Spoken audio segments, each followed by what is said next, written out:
May tanim ka bang talong, sitaw, okra, kamatis o ampalaya pero parang kulang sa bunga?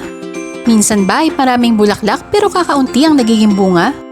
O kaya naman ay mabilis manghina ang mga halaman at madaling tamaan ng peste? Kung gusto mong mapadali ang pag-aalaga at matulungan ang iyong mga tanim na maging mas malusog at mas produktibo, panoorin mo ang simpleng pamamaraan na ibabahagi namin sa video na ito. Ang talong, sitaw, okra, kamatis at ampalaya ay kabilang sa mga pinakapopular na gulay na itinatanim sa Pilipinas. Madali man silang itanim, hindi rin maiiwasan ng mga hamon gaya ng mabagal na paglaki, kulang na pamumulaklak, maliit na bunga, o pag-atake ng iba't ibang peste at sakit. Kaya mahalagang masuportahan ang mga halaman ng tamang sustansya upang maging mas malakas, mas matibay at mas produktibo. Narito ang simpleng paghahanda ng mixture. Sa 10 litro ng tubig o katumbas ng 10 tabo ng tubig, maghalo ng 20 gramo o 2 kutsara ng Atovi. Haluing mabuti hanggang sa tuluyang matunaw. Pagkatapos, sa hiwalay na lalagyan, tunawin ng 5 kutsara ng triple 14 o complete fertilizer sa 1 tabong tubig. Kapag natunaw na, paghaluin ng 2 mixture. Ganun lang kasimple ang paghahanda. Idilig ang mixture na ito 1 beses kada 2 linggo. Mas mainam na gawin ito sa hapon upang mas mahusay na maabsorb ng halaman ang sustansya. Sa pagdidilig, tandaan na sapat na ang mamasama-sa lamang ang lupa.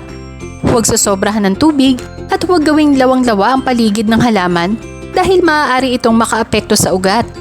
Ang tamang dami ng tubig at tamang sustansya ay mahalagang kombinasyon para sa malusog na paglaki ng mga pananim. Ang magandang balita, hindi lang para sa talong, sitaw, okra, kamatis at ampalaya ang mixture na ito.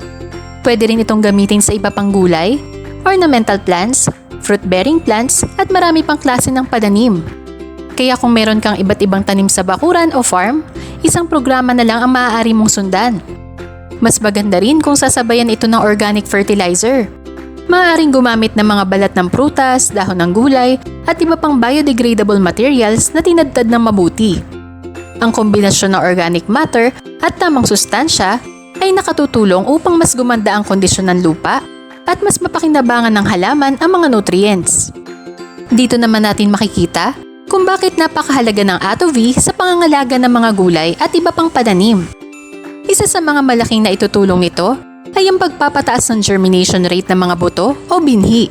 Mas maraming binhi ang may pagkakataong tumubo ng maayos. Habang lumalaki ang halaman, nakatutulong din ito upang maging mas masigla ang paglaki at mas maging handa ang halaman sa pagbuo ng mga bulaklak at bunga. Kapag mas maganda ang pamumulaklak, mas malaki rin ang posibilidad na dumami ang bunga at tumaas ang ani. Malaking bagay din na napapahaba nito ang pakinabang sa pagbubunga ng halaman. Ibig sabihin, mas matagal kang maaaring makapag-ani. Isa pa sa mga mahalagang benepisyo ay ang pagpapatibay ng resistensya ng halaman laban sa iba't ibang stress at sakit.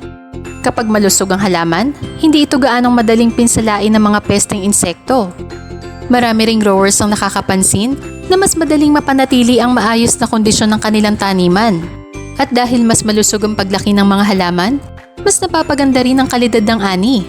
Mas sariwa, mas maganda ang itsura, at mas nakakatuwang ihain sa pamilya o ibenta sa merkado.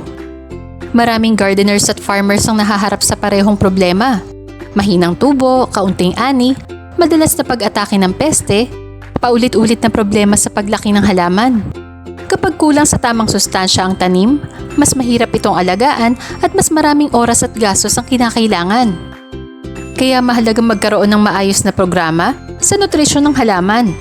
Sa tulong ng Atovi, kasama ng wastong pag-aalaga, mas napapadali ang maintenance ng taniman at mas nabibigyan ng pagkakataon ng mga halaman na maabot ang kanilang pinakamagandang potensyal.